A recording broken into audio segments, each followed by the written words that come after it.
Our class is called The Hidden Codes of the Torah. By show of hands, how many of you have heard of the idea before of hidden Torah codes? Most of you? Any of you maybe a little skeptical about this whole idea of hidden codes? Any skeptics in the room? I need at least one skeptic. Who's going to volunteer? Okay, very good. Thank you. Okay. So, I've been doing this work for many, many years. I first heard about it when I was on campus at University of Toronto. I wasn't religious at all, and I heard that there was a professor coming to class to talk about hidden Bible codes. I was pretty skeptical. I thought, this is going to be pretty silly. It's going to be a rabbi playing around with letters and numbers and who knows what. But the presenter was actually a senior cryptologist who works for the Pentagon. He cracks codes for the Pentagon. He's a mathematician. He gave this class. I was pretty impressed. At the end of the class, I thought, okay, maybe he's just lying. I got to check it out for myself. So I went home, I did my own computer program, did my own research, I wrote my own codes, and I started finding the same kind of stuff. So I realized this is definitely real. It's real science. I moved to Israel. I contacted the original researchers who did all the work, and for the last 20-something years, I've been heavily involved in the research, the presentations, etc. So what I want to give you tonight is basically an overview, in the short time we have, an overview of what this whole code thing is really all about. We'll start with this. If the claim is that in the 5 books of Moses, in the Torah, there is hidden codes that we're going to try and find, the first question is going to be why? Why would anybody assume that you're going to find hidden coded messages in the Torah? When's the last time you opened a book and started, looking for secret messages? We don't do that. Why would we assume the Torah has secret messages? Any idea? Why should we assume there's going to be codes in the Torah? Very good. So the rabbis often will comment that you could read beneath the surface. There's deeper layers of meaning to it. We assume that if the book really came from God, there's going to be more to it than meets the eye. It's going to be more than just a simple book. Now the truth is, the real reason we look for codes is actually from an idea that comes from Kabbalah. If you look in... That's interesting.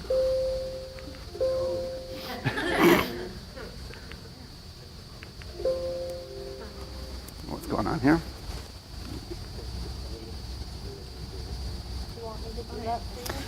Yeah, I don't know why this isn't going. Okay, now it seems to be working. Let's try and see. Okay. The Zohar, Kabbalah, says God looked into the Torah and created the world. There's this Kabbalistic idea, it's a little weird to us, that says that it's not like God made a world and then came along thousands of years later and gave Jews the Torah. The Zohar says it's the opposite. God first created the Torah like an architect makes a blueprint and then used the blueprint to then make the world. That's a Kabbalistic idea. It's a little deep, it's a whole discussion, but the Torah is the basis, it's the blueprint for the whole creation of the world. Now, if you take that idea literally, you find the rabbis discuss it even more. Oops, wrong way, I'll get used to this. The rabbis say this, they say, the rule is that all that was, is, and will be until the end of time is included in the Torah, from Bereshit to the end of Deuteronomy. In those 5 books of Moses, everything is in there, right? Everything that ever will be. And not merely in a general sense, but including the details of every species and of each person individually, the most minute details of everything that happened to him from the day of his birth until his death. If the Torah is a blueprint, right? If you look at the blueprint for this hotel, whatever architect made it, that blueprint has every detail of the wiring and the plumbing and the size of the doors and the windows, right? Everything about the room, about the hotel, is in the blueprint. If the Torah is a blueprint, it would mean that everything in the world should be found in the original blueprint, which is called Torah. And that's why the Vilna Gaon in 1700 said, everything in the world, every detail of everything in life is found in Torah. Which means, when you look at a Chumash, 5 books of Moses, you're holding in the palm of your hands literally every piece of information about everything that ever happened, ever will happen, every person individually, everything about their life, everything is in there. Now it's a fascinating idea. How do we know if it's true? How do we even look for it? How do you start sifting through and trying to find hidden information? So again, the Kabbalists tell us how it's done. Book written in the 1500s, one of the Kabbalists, he says, the secrets of our Holy Torah are revealed through knowledge of combinations numerology. Numerology means every letter in Hebrew has a numerical value. You have the letters of word, you have the numbers, tells you some certain information. Switching letters, first and last letters, shapes of letters, first and last verses, skipping letters, and letter combinations. These are the different ways that the information is there. He says these matters are powerful, hidden, and enormous secrets. Because of their great hiddenness, we don't have the ability to fully comprehend them. Further, to see different angles through these methods is infinite and without limit. On this, the Torah says, its measure is longer than the world. Kabbalah is giving us a system that says, theoretically, right, let's say first and last letters. Theoretically, if you look at the first and last letter of every verse in the Torah, it spells out some sort of a message. First and last letter of every word, beginning and end of every paragraph. You can switch letters within a word and it's spelled out a different kind of message. It's all different layers of codes that God put in when he wrote the book. Now, the one we're going to look at tonight is this idea called skipping letters. Dilugotiyot. What would happen if I take the text of Torah and instead of reading it linear, right, one letter at a time, if I read every fifth letter, or I read every 80th letter, or I read backwards every 200 letters, do I find hidden information? That's going to be the question. That's what we're going to start to look at. So here we go. The first example we're going to look at was an example discovered by a rabbi in the 1950s named Rabbi Weissmandel, lived in Czechoslovakia. He says if there's codes in the Torah, let's look for an obvious code. Let's see if there's a code of the word Torah. Does the word Torah appear encoded, skipping letters, in the beginning of the Torah? So you open up to the beginning of Torah, Bereshit bara Elokim, right? In the beginning, God created the heavens and the earth, right over here. Rabbi Weissmandel said if you start at the first taf, Bereshit, we're looking for the word Torah. He found that by counting the letters, there's a code that every 50th letter from that taf spells a vav and then a resh and then a hey that spells the word Torah. From the first taf of the book, 50 letters, another 50 letters is a hey, spelling the word Torah. There's a 50-letter skipping code of the word Torah in the beginning of the Torah. Is there any correlation with 50? Possibly, hold off to it for a second. Just on an intuitive level, would you say that this is a proof that there's hidden codes? No. Okay. What, aside from saying God must have implanted these codes, what's another way of explaining it? Coincidence. It wouldn't shock me if I opened up the New York Times and it said Times every 50 letters, right? There's lots of letters, there's lots of words, or every 40 letters, or every 80 letters. The fact that I find a code doesn't mean that it's deliberate. Now, the truth is, Rabbi Weissmandel found the same thing in the book of Exodus. He found the same thing in a few other books. He found enough examples that he was willing to say it doesn't look like an accident.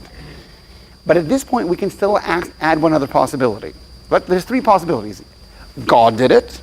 We want to be skeptical and not go there yet. Coincidence, second possibility. But even if I show you a bunch of other examples like this, what's a third possible explanation? Right. Whoever wrote this book in the desert thousands of years ago had a lot of free time on their hands. 40 years in the desert, not much going on. You can encode every 200 letters here and every 18 letters this and every 50 letters backwards. I can find lots of codes. It doesn't tell me who did it. It doesn't tell me that it's God. It doesn't tell me anything. What's the kind of code we could look for that we would agree no human being could have put in there? What's that? We'd look at a code and say there's no way the Jews did it 1,000 years ago could have put that stuff there. Something futuristic. If I find a code that says the word Napoleon every 8 letters, nobody's going to tell me the Jews in the desert encoded the word Napoleon. It could be an accident still. We still have to look at that possibility. But any future types of ideas or phrases or words that weren't known thousands of years ago, that eliminates the option of saying a human being did it. That make sense? So we're going to look at another example Rabbi Weissmandel finds, where he discovers this. He's looking for a code related to the Rambam, Maimonides. Let's see if, right, Maimonides lived only 800 years ago. We're talking about thousands of years this book was written. The Rambam only lived about 800 years ago. Do we find codes about the Maimonides somewhere in Torah? Here's what he finds. He discovers that there's a passage over here that says, Vayomer Hashem el Moshe, God speaks to Moshe, Lo yishma aleichem paro. He says, Moshe, go to Pharaoh. Pharaoh is not going to listen to you. Liman rabot maftai be'eretz Mitzrayim. He says, Moshe, go to Pharaoh, ask for the Jews to come out. Pharaoh is going to say no, and do it, and then I'm going to make more miracles happen in Egypt. Rabot maftai be'eretz Mitzrayim. Rabbi Weissmandel says, If you look carefully at that verse, the last four words, Rivot, Moftai, Be'eretz, Mitzrayim, four initial letters that spell the word Rambam. Interesting. One thing's for sure, the Jews in the desert thousands of years ago did not know about the Rambam. They couldn't have put the codes there. It could be an accident still. Let's look at that as a possibility, right? We find a code that says the word Rambam, four initial letters of four words, and we're asking the question, is it an accident or not? So I'll tell you something interesting. When we, about 15 years ago, did a computer scan looking through the entire Torah, all 5 books, this is the only place in the Torah where you have this rabbi's name encoded like that, 4 initial letters. It doesn't appear anywhere. The Torah's about 80,000 words long. It's the only place that it happens. So let's ask, is there anything interesting about the fact that his name appears encoded exactly in this story? Is there any relationship between Maimonides and the story that's going on here? This is Parshas Bo. Parshas Bo, I'll talk about that in a minute. And the connection between Moses and the Jews in the desert and the Rambam. See any connection? So what was the Rambam's first name? His name is Moshe ben Maimon, right? We're talking about Moses in the desert and Moses in Egypt, and here we're talking about Moses Maimonides. They have the same first name, Moshe. Okay, that's one. Any other connections? Maimonides spent most of his life in Egypt. He was the doctor for the Sultan of Egypt, right? So you have a story about this guy whose name is Moshe living in Egypt. Here you got a guy named Moshe who's living in Egypt. Not bad. They kept reading the story, they found something else. There's a passage over here that talks about the Jews having a mitzvah to bring a paschal lamb as an offering when they're in Egypt. V'haya lachem lemishmeret, hold on to the lamb, ad arba asar yom lachodesh hazeh. Hold on to the lamb until the 14th day of the month. This is right before the Exodus, the story of Passover, etc. What month on the Hebrew calendar does Passover come out to be? The Hebrew month? Nisan. The month of Nisan, right? Hold on to the animal until the 14th of Nisan, the 14th day of the month. Maimonides' birthday is the 14th of Nisan. So the fact that the only place in Torah that has a rabbi's name, talks about his first name, Moshe, has the country Mitzrayim. Over here you have the 14th of Nisan, his birthday, pretty good. The rabbis that found this in the 1970s were so excited. They said, this is like a proof of God. Like, there's no way human beings in the desert thousands of years ago could have known about Maimonides living in Egypt and his birthday. It's impossible. It's for sure coming from God. They went to Hebrew U, to the Department of Mathematics, and said, we got evidence here. This is a divine code. The mathematicians at Hebrew U were a little bit skeptical. They looked at it and they said, it's only one rabbi. It's one country. It's one, it's one birthday. Like, okay, there's lots of rabbis. There's lots of birthdays. There's lots of other. It's not that big of a deal. Maybe it's just a coincidence. So the mathematicians said this. They said, if you can find encoded here also the name of his most famous book, if that's also encoded in the same place, also skipping equal letters, that would be impressive. Now, Maimonides wrote many books, philosophy, medicine, Jewish law, many, many books. His most famous book is his encyclopedia that goes through and explains the 613 commandments in the Torah. It's called the Mishnah Torah. It's his review of Torah. It's a compilation that explains all the 613 commandments. Names of the Mishnah Torah. So they said, fine, let's see if we can find the name Mishnah Torah. They start counting and they find that if you start at the mem of the word Moshe, over here, right? Vayomer Hashem Moshe. If you count from there, every 50th letter spells the word Mishnah, first word of the title, and then down over here, every 50 letters, it spells the word Torah. The one place in the entire Torah that has a code about his name, has his first name, has his country, has his birthday, and then every 50 letters the word Mishnah, every 50 letters the word Torah. They were blown away. It's right there. That's crazy. They rush back to Hebrew U. They show it to the mathematicians. We found it, the name of his most famous book. The mathematicians looked at it and said, okay, it's impressive, but it's a little weird. There's something a little strange about how all these codes appear on the page. Anything seem a little bit off about how the words are showing up on the page? Any idea? They said, why is there this big gap in the middle between Mishnah and Torah? If the book is called the Mishnah Torah, so just put it all together. Why is there a huge space between the word Mishnah and the word Torah? Good question. Don't know. Let's see if we can figure it out. They started counting the letters from Mishnah down to Torah. They found the space in between came out to be 613 letters. The whole subject of the book is the 613 commandments. So one thing's for sure. No skeptic is going to say that the Jews in the desert thousands of years ago decided to encode the name of a rabbi who's going to be named Maimonides, who's going to be born on the 14th of Nisan, who's going to be in Egypt, whose first name is going to be Moshe, who's going to write a book called the Mishnah Torah with 613 letters. That's impossible. So it's either a crazy coincidence, or whoever wrote this book knew something down to the detail, letter by letter, that no human being at the time could have known. Does that make sense so far? Okay. I don't know if the speakers are set up. I want to show you a quick video if the speakers are working here. Let's see if this is going to go for us. No, never mind that. Okay, no speakers. I'll tell you what happened next. The researchers said, okay, this is interesting. Let's do something more objective. The mathematicians at Hebrew said, let's do a real scientific test to look for codes. They said, here's what we should do. Let's take the whole, we'll start with one book at a time. Let's take the book of Genesis, put it on computer, okay? Genesis is 78,064 letters long. It's a decent-sized Hebrew book. Let's tell the computer to look through the whole book, skipping equal letters, looking for certain phrases. In other words, they'll say for this, they'll say, where in the book of Genesis, where in Sefer Bereshit, is there a skipping code, an equal skipping code of the word Hanukkah? Does it say the word Hanukkah skipping equal letters anywhere in the book of Genesis? So the computer starts counting through every 2 letters through the whole book, backwards and forwards. It doesn't say Hanukkah anywhere. It looks every 3rd letter, backwards and forwards through the whole book, looking for the word Hanukkah. It looks every 4, it looks every 5, it looks every, counts and counts and counts for a few minutes. Finally, the computer says, it found a code. It turns out that there's a code skipping every 262 letters. We'll see in a second. Somewhere in Genesis, there's a chet. 262 letters later, there's a nun, and then a vav, and then a chaf, and then a hey. So all I did over here is I put 262 letters on a line so that we can see the word Hanukkah. I'm going to zoom in a second so you can see the word Hanukkah going up and down vertically in this little area here. That makes sense so far? There's nothing special about the fact that I found a word encoded in a book. You take a computer, you look for any word long enough, you'll find whatever you're looking for. But let's see if it's interesting anyway. We found a code of the word Hanukkah. Let's zoom in on the text over here and let's see what it shows us. Okay, we're taking that whole book, 78,000 letters. We're zooming in. Here's what it looks like to us. So the lines are really going much further across, of course. But here we find a code of the word Hanukkah. It actually says ha-Hanukkah. A Hanukkah means a dedication. So the word was the dedication when the temple was rededicated. Ha-Hanukkah, every 262 going backwards, right over there. Okay, like I say, no big deal so far.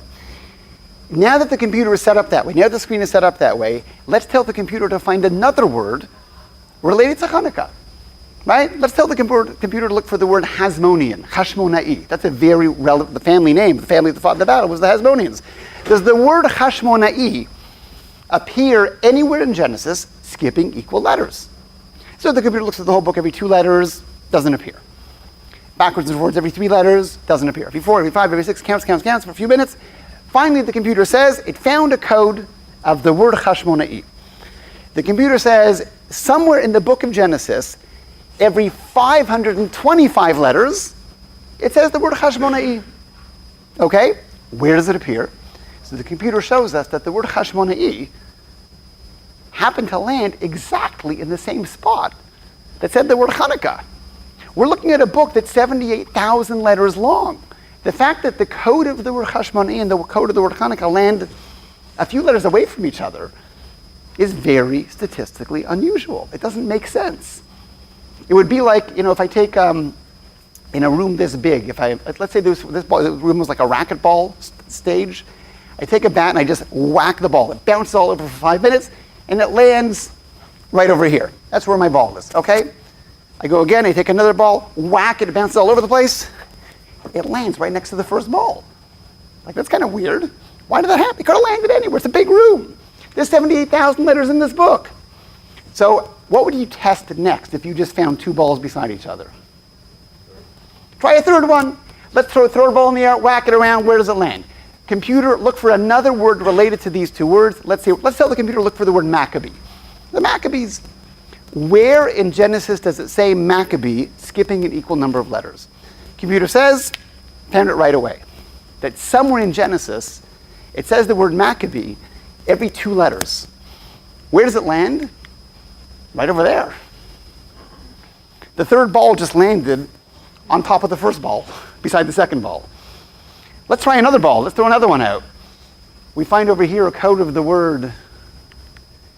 See what shows up. Oh, sorry, there we go. A code of the word Yehuda, Judah the Maccabee. He was the head of the Maccabees. His name appears over there. We find a code of the word Yavan, every one letter backwards. Greece, that was the enemy, story of Hanukkah. The miracle of the oil that lasted for 8 days. What about the word 8 days? The word 8 days appears as a code, Het Yamim, right over here.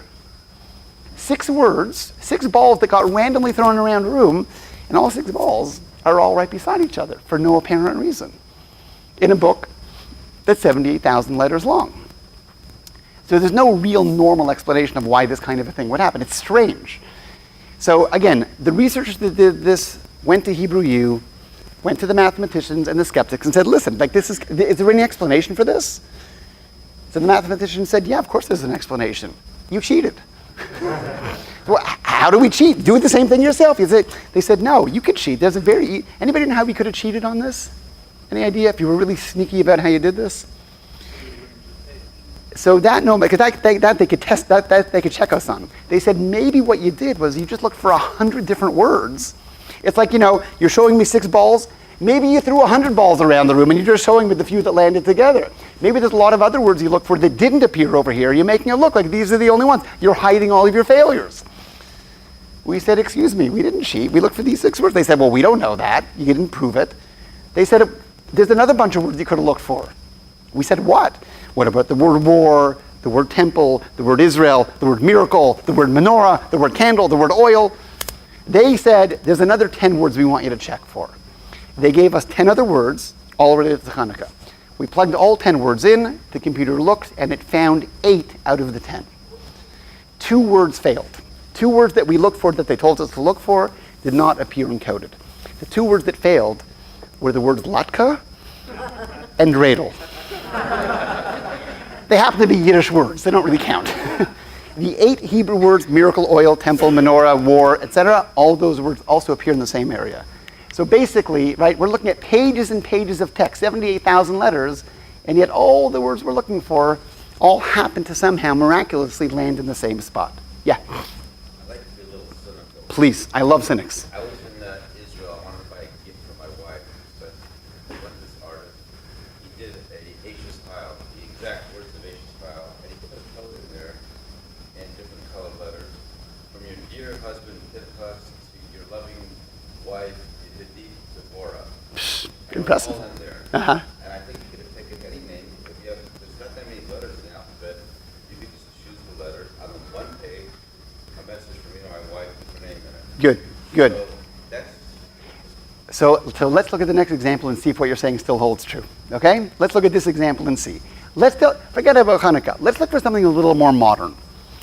Let's tell the computer to look for codes related to diabetes. Diabetes. How do you say diabetes in Hebrew? Anybody know? Sakharet. In Hebrew is called sakharet. The Hebrew word for diabetes is from the word sukar, meaning sugar. The word sakharet appears as a code every 6 letters going backwards, somewhere in Genesis. Again, a word in a book, no big deal. Any word in any book, you look hard enough, you're going to find it. What about words related to it? Huh? Breshit, Sefer Breshit. Let's look for a word related to diabetes. We know that diabetes affects the pancreas. How do you say pancreas in Hebrew? Anybody know? A pancreas in Hebrew is called a love. So the shortest skipping code of the word love, every 1 letter appears over there. Part of a longer phrase says the word love. Pancreas, diabetes. Let's look for another word related to pancreas and diabetes. The computer finds, skipping equal letters, a code that says insulin. Insulin. Every 3,378 letters, right beside the word pancreas, going right into the word diabetes. So that's for sure nothing that, no Jews in the desert thousands of years ago were playing around with the word diabetes and pancreas and see if we can fit together, right? These are phrases that nobody could have known 100 years ago. So that makes what you're saying is true with words that were around back then, but nobody hundreds of years ago or thousands of years ago even knew what diabetes or insulin was, right? So at this point, we've done a bunch of research, we found a bunch of examples. Even the mathematicians at Hebrew U got on board. They said, you know what? You got to get this published. Because if this is real, I mean, this is like concrete evidence that God wrote the Torah.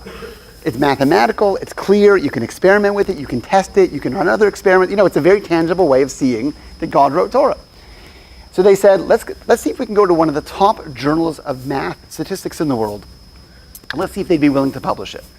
We take it to a journal in England, in California. We showed them what we had done. They said the same thing. They said, you cheated. We thought, how do we cheat? Well, maybe you look for hundreds of other diseases. You look for all kinds of other names of rabbis or other holidays or, how do we know how many other things you looked for? They said the only way we can publish it is if we monitor you doing a new experiment from scratch. So we sat with them and we said, okay, here's what we're going to do. We're going to do an experiment where we're going to look for names of famous rabbis that have lived throughout Jewish history. We're going to make the claim, we think, that we can find the names of 34 famous rabbis and all of their dates of death, all of their yortzites. Every rabbi died on a certain date. We predict that we're going to find not once or twice, but we're going to find the name of a rabbi, his date of death. Next rabbi, date of death. Next rabbi. We're going to find all of them. That's our prediction. We didn't do it in advance. We have a list of rabbis. They agreed this is a good list of rabbis. It was a very complicated experiment.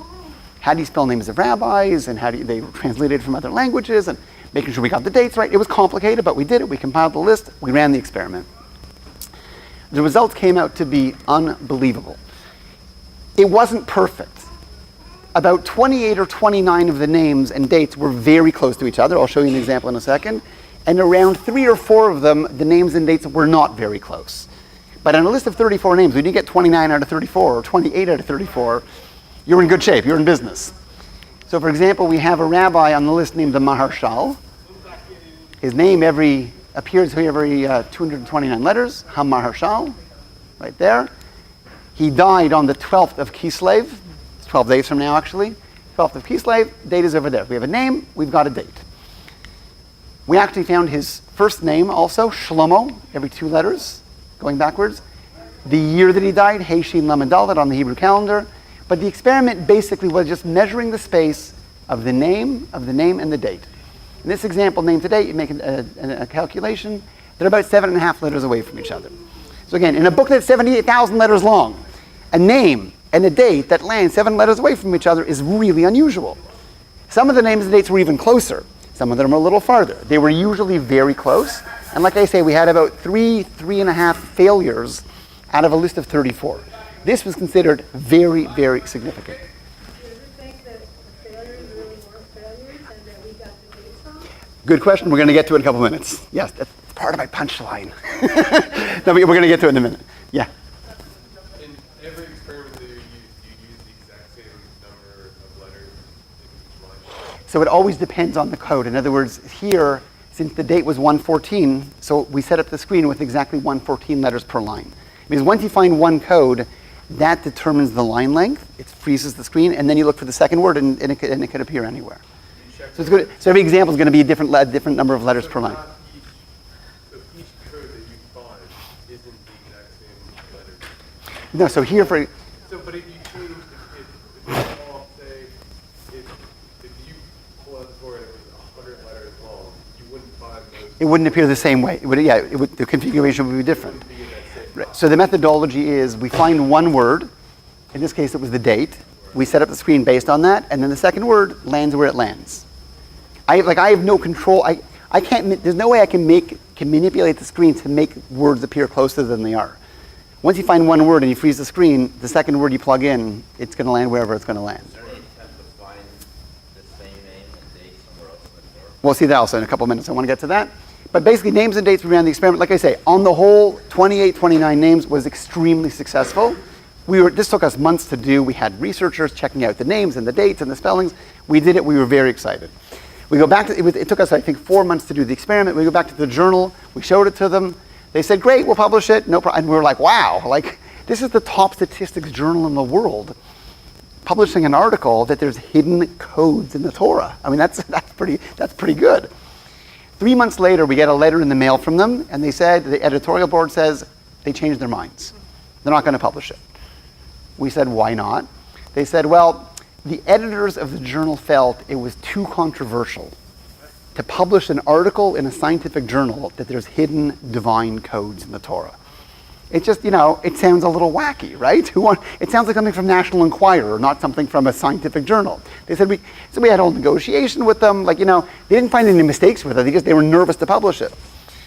So we had a whole back and forth. We got lawyers involved. We got a little ugly for a few months. We came to the following agreement. They said, if you can get the person who's considered to be the world's #1 statistician, if you can get them to sign on to it, that this is a legitimate experiment, that they're going to get their backing to it, we'll publish it. We said, great. Where do we find this person? They say his name is Professor Percy Diaconis. He's a professor at Stanford University. He is acknowledged internationally as the world's #1 leading statistician. Percy Diaconis. Find him, go to Stanford, meet him, see what he says. So we make a trip to Stanford to meet Professor Diaconis. Now, my job on the team was to do a little background research.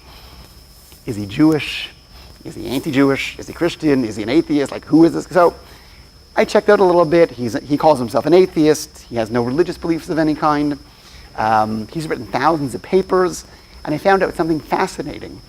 He's one of the, when I did my background research, he's one of the founding members of an organization in America I had never heard of.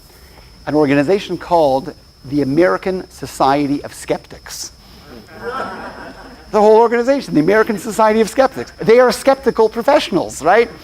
They debunk, ESP and UFOs and levitation. Come on, man, it's science. It doesn't work. It's not true. They debunk all this stuff. So we meet Diaconis. He has a look at it. He says, yeah, right, hidden codes in the Bible. No way, impossible. We showed it to him. He says, okay, listen, guys. There's one simple thing you can do that will either prove it or disprove it, right? This is science. One simple thing you need to do. Do a control experiment. Try having the computer do the exact same thing, the same way with the lines and the measurements and everything else. Just don't use the book of Torah. Use War and Peace. Take a Hebrew translation of War and Peace, put it on the computer, look for the names and dates of the rabbis, and see what happens. Because if the computer has some way of making it all work here, it should work just as well in any other jumble of Hebrew letters, right? We fly back to Israel, get War and Peace in Hebrew, put it on computer looks for the codes, nothing. No significance of any names and dates of rabbis appearing anywhere in War and Peace. We write back to him, we said we did it, and it failed. It worked beautifully in Torah, it does not work in War and Peace.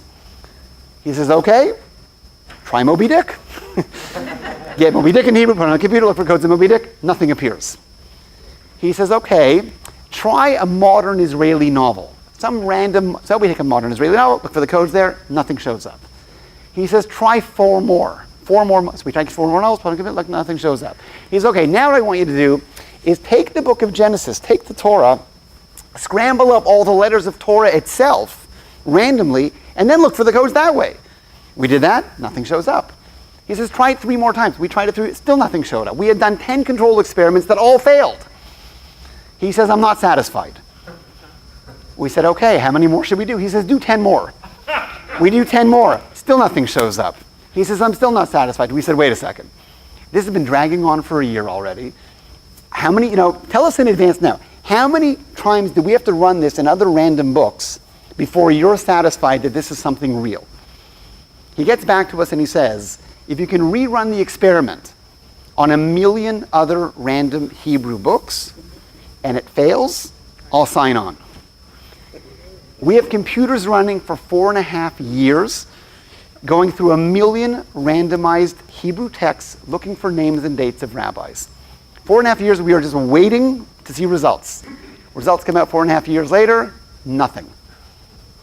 No codes of any significance in 1 million other random books.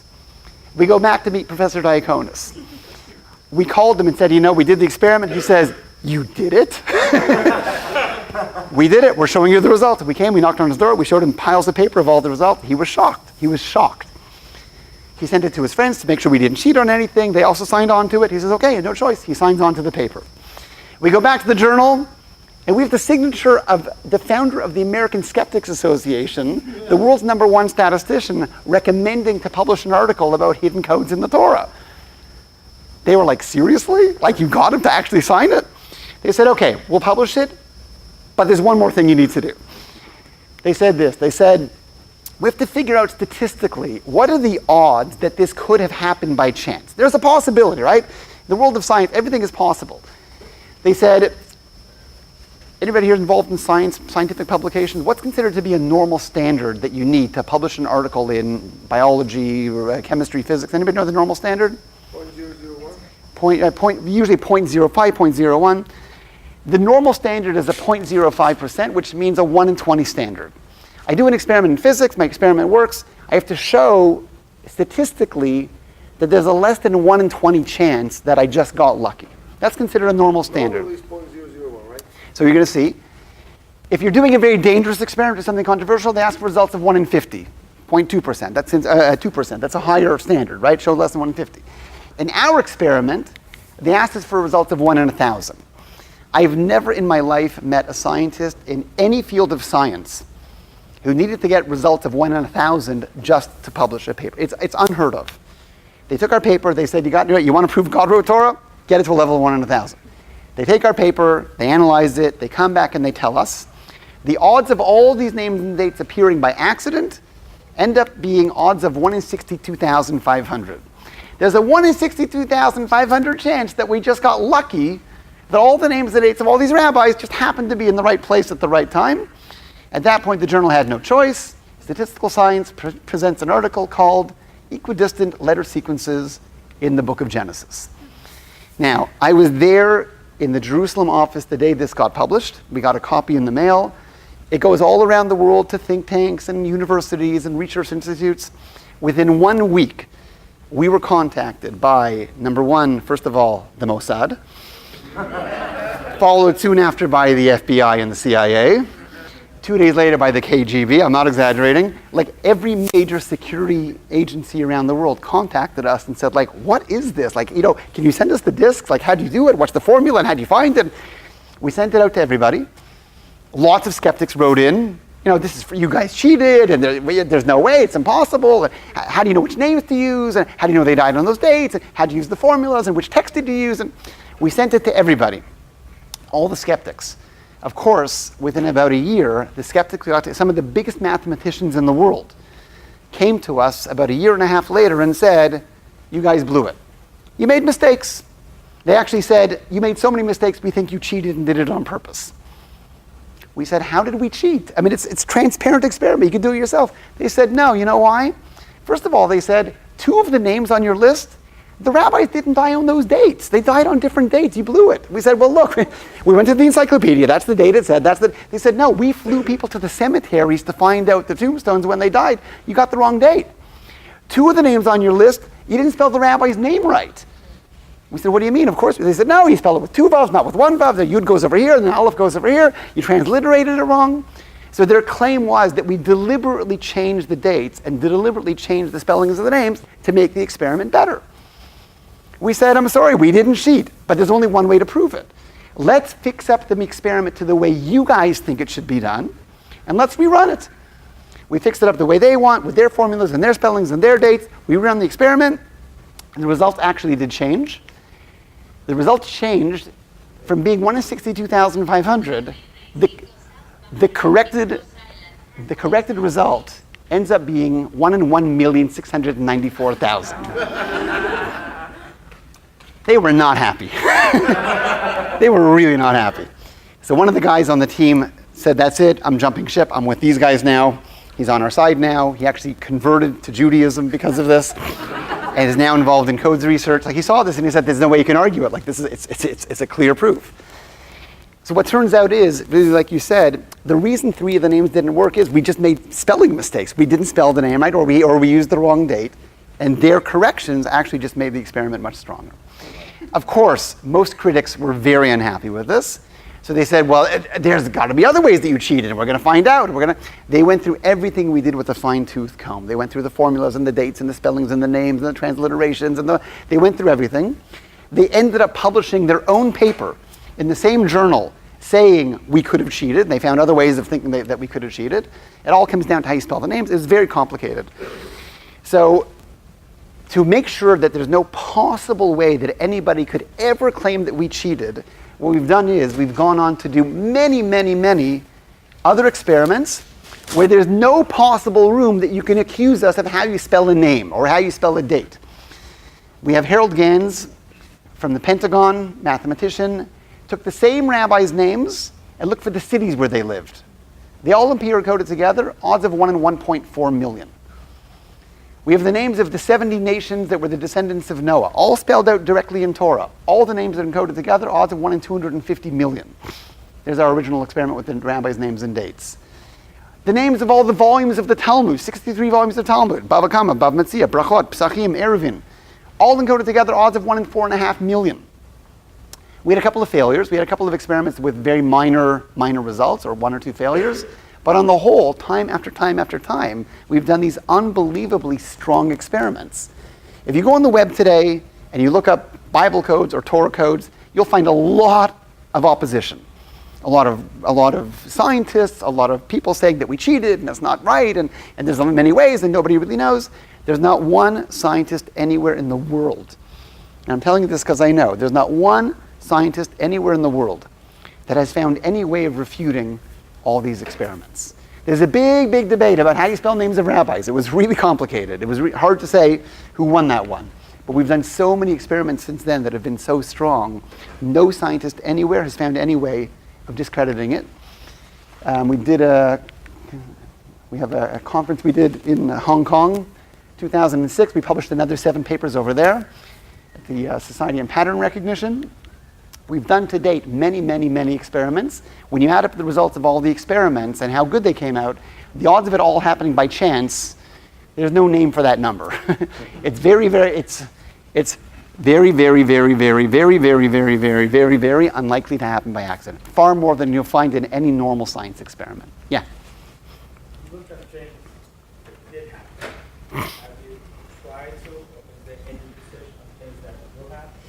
So hold on to that question for 5 minutes and we're going to answer it. Okay? 5 minutes I'll answer. If there is, would you disclose it? Because I want No. to talk I'm keeping it to myself. I'm not sharing that information. yes or no? So give me 5 minutes, I'm going to answer your question. Okay, so I say like this. When it comes to the science of it, we've won the argument in science hands down. There's no scientist anywhere has any way of discrediting what we found. So what I'm going to show you now is just other modern examples of things we found, okay? Names, dates, and places. Let's tell the computer to look for words related to the Holocaust. We find a code over here that says the word enemy, hatzorer. The biblical word for enemy is often the word tzorer. Tzorer means an enemy. Underneath it, a code that says Nazit. The word Nazi and the word enemy skip equal letters right underneath each other. Over here is a code that says Germania, Germany. Nazi, enemy, Germany. All 3 words in the same spot. Over here it says Berlin, every 4 letters backwards. Crossing through it, it says Shever Yehudim, a Jewish catastrophe. Okay, we're going to take the same set of words, we're going to move over on the screen to the next area, but similar patterns. Here we have again the word Berlin. Here's another code of the word Nazi. Here we find a code that says the word Hitler. Hitler's name appears every 31 letters going backwards, beside Berlin, beside Nazi. On top of it, the word Rasha, evil. They're both there, 31 letters, they cross right into each other. Here it says Iro, his city. Hitler, his city was Berlin, he was a Nazi, he was evil, all the words appearing there.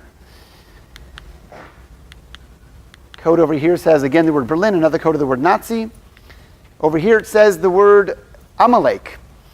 Amalek in biblical times was the nation that always wanted to commit genocide and wipe out the whole Jewish people. We had lots of enemies, but Amalek was the only one that wanted to wipe out every Jewish man, woman, and child. Crossing through the word Amalek over here is a code that says the word swastika. Swastika in Hebrew is called a Slav Keres. It crosses right through the word Amalek, beside Nazi, going into Berlin. These are all, I mean, they cross over a little bit from one to the other, but all in the same general area. Yeah. Hold on a second. There is one way, I wouldn't use the word cheating, Uh-huh. but let's say there's 10,000 or 100,000 Jewish concepts. So you could go through all of them and see which ones are in there in the code and which ones aren't. Then you can just use the ones that you find in there and say, look, we found the rabbis. Right. 500 rabbis, 400 we couldn't find, but these 30 found, that means. Right, so very good. So when we did, so the experiment that we published, How do you choose it's a what great question. concepts to put in? So when we had the sit down with the journal, that was the question. They said, listen, you can pick any rabbi you want and make it look good. How do you? So we said, here's what we're going to do. There's one book that I know of that's a compilation of biographies of famous rabbis. It's a book in Hebrew. It's called the Encyclopedia of the Great Rabbis of Israel. So we said we're going to take basically the 34 most famous biographies in that book. Now, how do you know who's the most famous? Whichever rabbis have the most information written about them, those are the ones that are the most famous. Totally, like a totally objective sense. That's how we ended up with 34 rabbis. We didn't choose them. They were the 34 objectively most famous rabbis listed in the encyclopedia. So when I do an experiment and I get odds of 1 in 4.5 million, you'd have to say, well, then you have to find, maybe you look for 4.5 million other Jewish concepts and you just happen to find this one you got lucky with. But things like Holocaust or famous rabbis or Maimonides or these examples they're not arbitrary. These are like major significant events and people in the Jewish world. So if I only showed you a code of some obscure Jewish thing that happened in France 300 years ago and I couldn't find a Holocaust, that's a good question. But we look for the most major events and time after time we keep finding it. Huh? Rashi was on the list. Yeah, he was one of the rabbis on the list. Yeah. Is this still just in Bereshit? So I'm going to show you the rest of Torah in a couple of minutes. This was still early on when we didn't have computers that were that fast, so it was all just on Bereshit. But I'll show you the rest of Torah in a second. And as far as the Holocaust words, how did you choose which Holocaust words? So this one was a little informal. Like we really just sat down and just brainstormed on words that we thought of, Hitler, Nazi, Berlin, Germany, evil, enemy, right? We just picked a bunch. You'll see some more in a second. We find a code over here of the word Auschwitz, right? Pretty significant word, every 300 letters. The one responsible for the final solution was not Hitler, it was Eichmann. So computer, does the word Eichmann, does Adolf Eichmann's name appear as a code anywhere? The word Eichmann lands right through the word Auschwitz, every second letter. Okay, we find over here the word Nirtzichu, they were murdered in Auschwitz, again just an obvious word to look for. Kilu means they were destroyed. Michaleh, Hebrew word for destroyer. Here it says Biyad SS, at the hands of the SS, by the SS. Also 300, just like the word Auschwitz. We look for other obvious words. The word, here's again the word Eichmann like we had before, just looking at a bigger screen now. There's the word, where is it over here? The word Eichmann, down over here. We look for the word gas. Eichmann's idea was to use gas to kill Jews in the camps. So the word gaz appears as a code up over there. Between the word Eichmann and the word gaz, we find a code that says Zyklon B. It's the name of the cyanide gas that the Nazis used to kill the Jews. So the name Zyklon B touches the word gas. It's a form of gas. It touches the word Eichmann. It was his idea. It's a huge skip of letters, but it happens to land exactly where that space is. I'm going to move forward. I'll take questions at the end. I just want to make sure to get through the end here. Other related words, right? So now, let's zoom forward. We're into the 2000s now. Now we're looking not just at Genesis, now we're looking at the entire Torah. Okay? Computers got faster. It's into the 2000s now. We have the entire Chumash, the whole 5 books of Moses. It's 304,550 letters. It's a good, decent-sized book. So we say in the entire 5 books of Moses, in the entire Torah, where does it say the word twin and towers? The word twin and towers cross right underneath each other. 2 different lines. Migdalot, hateomim. Both words, every one letter backwards. The twin towers.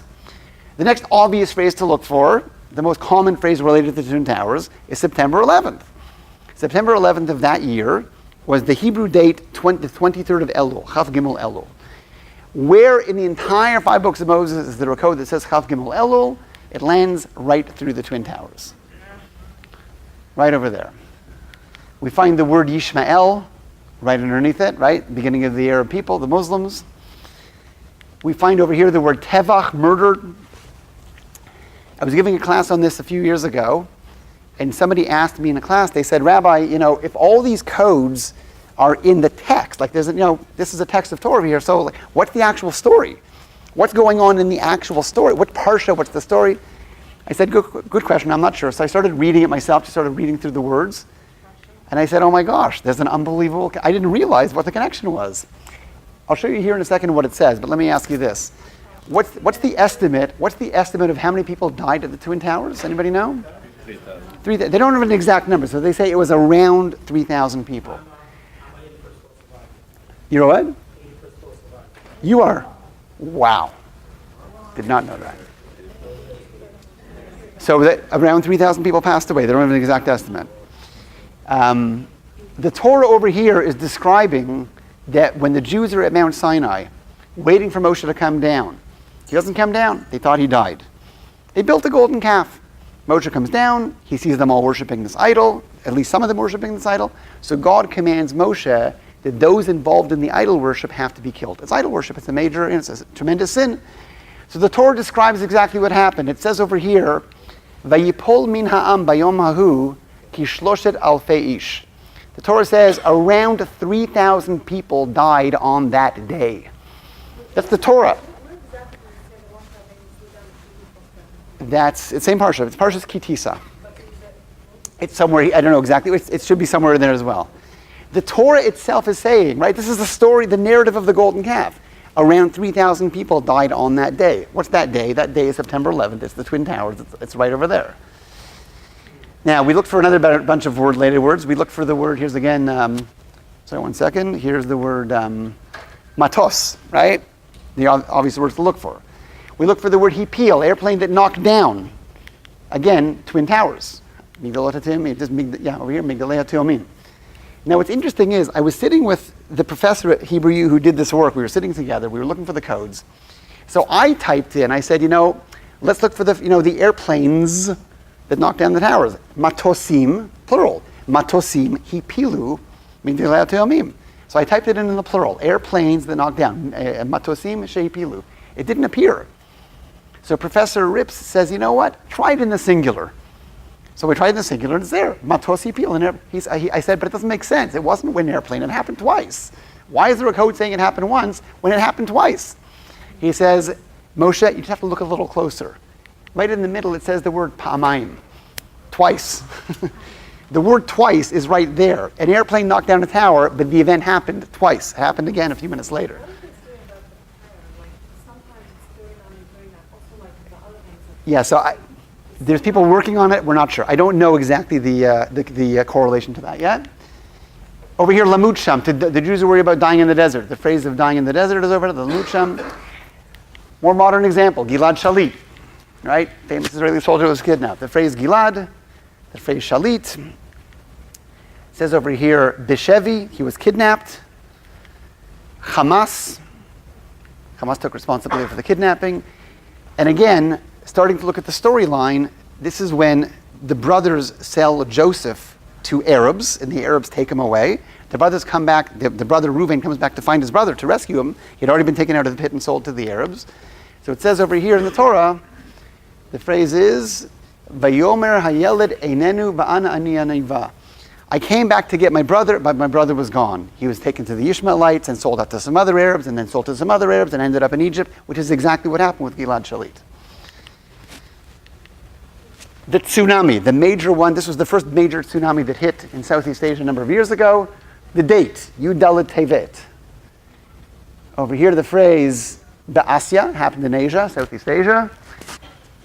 Here the phrase is, Rivavot Nispu, tens of thousands that drowned. There's the word Nispu. And the phrase, Bit Tsunami. Tens of thousands drowned. I didn't even know what the word tsunami meant until I read it in the paper, and that the word tsunami is right there in the same spot. Last example for now, we'll take any last questions. Hurricane Katrina. New Orleans is a phrase right over there. Chaf Beit Av, the date in the Hebrew calendar when it happened. Chemat Af, God's wrath of anger, right? Natural disasters are usually described as God's wrath of anger. And over here it says the phrase Katrina. Right over there, Katrina. If I had time, I can go all night. There's many, many, many hundreds of examples of codes. Literally on a day-to-day basis, events happen in the news, names, dates, people, places, things. We plug them into the computer. We find in almost every case, all the information is there exactly the same way. Scientifically, the work has been out there, publicly available for many years. There's not a single scientist anywhere in the world has found any way of refuting it. All the talk on the web and all the controversy about Bible codes is arguments about the first original experiment with the rabbis' names and spellings, and we don't know how they spelled it, and there's many ways of spelling. But since that time, there's not been one single refutation of any of the work that we've done. We've got, I think, 5 minutes for questions. Yes? So you have all this information. You found things as, looking back. Right. Katrina happened, Yes, yeah. Same thought. How do you now use the information? you know you can get. Figure out the going next forward. thing Well, happening, or right? prevent. Right. Or prevent, right. Prevent. So I'll tell you the problem. You can't look for things by you. Right, so there's one basic problem. I could only find Hurricane Katrina and the date once I know there's a thing called Hurricane Katrina, right? In most cases, the biggest problem is you don't know what to look for or the date until something happens. But can you use the knowledge you have? So I'll give you an example. I'll give you a good example, okay? One of the researchers is very into doomsday scenarios, what's going to happen in the Middle East. So he looked for codes, and he found codes that said the word Iran, nuclear attack, war, Jerusalem, Israel, war, all these scary, scary words, all encoded in the same spot. Is that the code saying that that's for sure going to happen? Or is the code saying that's what Iran is planning, but we'll stop it? Or is that a code saying that there's going to be a movie about it, it's going to be a blockbuster movie? Or is that a code saying that that's what Israel is preparing for, even though just to prevent it from happening? There's no context to know when you find a code what the code actually means. I find somebody's name, let's say, if I found a code that said, Mashiach, Moshe Zeldman. Amazing. Now, that might mean I'm going to be Mashiach. It might mean that my kid's going to be Mashiach. It might mean I'll be the first person to see Mashiach. It might mean I'm going to write a book about the Mashiach. I have no idea. So until history actually happens, there's no way to know connections. I'll tell you, there's been hundreds of people that have tried using codes to predict the future. Many. I get emails all the time on we have a research website. I found this code about this, and the queen's going to be assassinated on her trip to China, and it didn't happen. And I've never seen an example of a real prediction that actually ever came true. So I think the question you have to ask yourself is this. It would be great if you could use codes to figure out the future. We would all love to have a crystal ball to know what's going to happen next, right? But given that it doesn't seem to be possible, I think you have to look back and say, so then what's the point of the codes? Why would God write a Torah in a way? He didn't have to do this. Why would God write a Torah in a way where we can see clearly all these events only after they happened? Look, what's the point of it? What's the goal? What does this do for us? It doesn't tell us the future. I already know about Katrina. I already know about Gilad Shalit. What does the code tell us? The code tells us who wrote the book. We do seminars every Sunday in Jerusalem. I have a room full of students who are pretty skeptical. They're on a birthright tip or whatever. They don't believe in any of this, divinity stuff.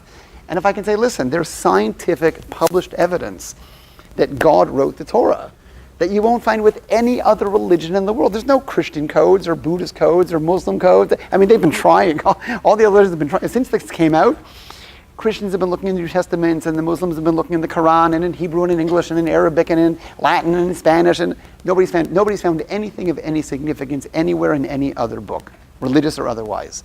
So to me, it's not telling me about Hurricane Katrina. It's telling me who wrote the book. And if I can get a person who's a bit of a skeptic to say, wow, I don't have to take this crazy leap of faith. There's a concrete reason to take Torah seriously. That to me is even better than a crystal ball. What will happen if one letter will not be there?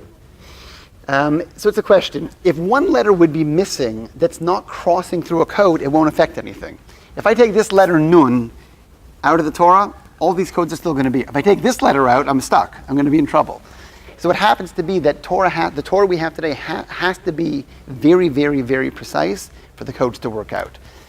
As far as we know, the Torah we have today is probably 99.999% the same as the original Torah given at Mount Sinai. We have some evidence of a few letters where there's a bit of a dispute, very few letters, and it would throw off maybe one or two codes. But if I'm looking for 34 rabbis or 100 pieces of data, it might throw off one. It's not enough to. It's not like if I take out one letter, the whole thing falls apart. One or two codes might be off if I'm missing a letter. Yes. When you were applying the rabbi's names, was there any particular formula that you used that was constantly the same when you implemented and found those rabbis' names? And if the answer is yes, wouldn't it say then that formula could be used to find future rabbis' names? It's a simple form. The formula is consistent. It's finding in the entire text the minimal skipping code of a word, putting it on a screen, and then looking for a date. But if I don't know a name to look for, I can't find a name that doesn't exist yet. That pattern doesn't work. Implemented that formula. I mean, it only works when you already have the data to look for. Yeah, but also